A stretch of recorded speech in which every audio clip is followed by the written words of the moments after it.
இது போதுமா இல்ல இன்னும் வேணுமா? நீ உன் மாப்பிள்ளைய கவனிக்கிறத பார்த்தா அநேகமா அவங்க மறுவீடு முடிச்சு போகும்போது இன்னொரு தோட்டம் தான் போடுவ போலே. நல்ல கவனிப்பு தான். நீ பேசுறதெல்லாம் நல்லாதான் இருக்கு, ஆனா முகம்தான் பேசுறதுக்கு சம்பந்தம் இல்லாத மாதிரி இருக்கு. பூங்குடி, நானும் நீ வந்ததுல இருந்து பார்த்துட்டு தான் இருக்கேன். சரி, அம்மாவால தான் நீ இப்படி இருப்பியோன்னு பார்த்தா, ஆனா நீ வந்ததுல இருந்து இப்படிதான் இருக்க. பூங்குடி, மாப்பிள்ளை வீட்டுல எதுவும் பிரச்சனையா? ஏய், எதுவா இருந்தாலும் சொல்லு. உங்க அப்பா ஏதாவது சொல்லிட்டாரா, இல்ல உங்க அம்மா ஏதாவது சொன்னாங்களா? அத்தை எதுவும் சொல்ல வாய்ப்பில்ல, ஆனா ஏதோ ஒண்ணு நடந்திருக்கு. ஆமா, நீ ஏன் சொல்ல மாட்டேங்கிற?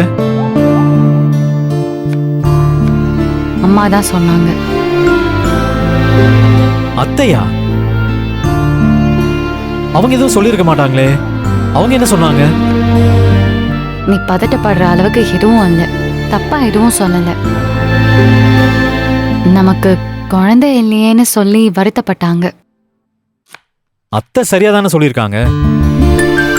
நீ என்ன சொன்ன? சீக்கிரம் ரெடி பண்றேன்னு சொன்னியா? அதுக்கு இன்னும் டைம் இருக்கு. இப்ப ஸ்ருதியோட வாழ்க்கை தான் முக்கியம்னு சொன்னேன். இப்படி இருந்தா அவங்க ஆசை எப்படி நிறைவேறும்? இங்க பாரு, ஸ்ருதி வாழ்க்கையை பத்தி யோசிக்கிறதுல தப்பு இல்ல. அதுக்கு முன்னாடியே நாம கல்யாணம் பண்ணிட்டோம். கொஞ்சமாவது நீ ஸ்ருதியோட அண்ணன் வாழ்க்கையை பத்தியும் யோசி. எனக்கு கடவுள் குறை இல்லாத புருஷனை தான் கொடுத்திருக்காரு. உன் ஆசைய நான் எப்ப வேணாலும் நிறைவேற்றலாம். ஆனா ஸ்ருதிய எக்ஸாம் எழுத வச்சுட்டாரு. பாவம் இல்ல. அவளுக்கு என்ன? மாப்பிள்ள அவளை நல்லா தானே பாத்துக்கிறாரு. என்னையதான் நீ நல்லாவே பாத்துக்க மாட்டேங்கிற.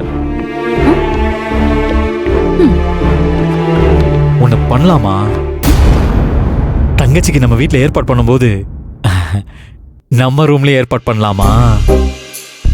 ஏய், நிஜமா தான் சொல்றேன் பூங்குடி. உங்க அம்மா ஆசையை நிறைவேற்றணும்ல. நீ ஸ்ருதி வாழ்க்கைய பாரு, நான் உங்க அம்மா ஆசையை பாத்துக்கிறேன். 2 in 1 எப்படி?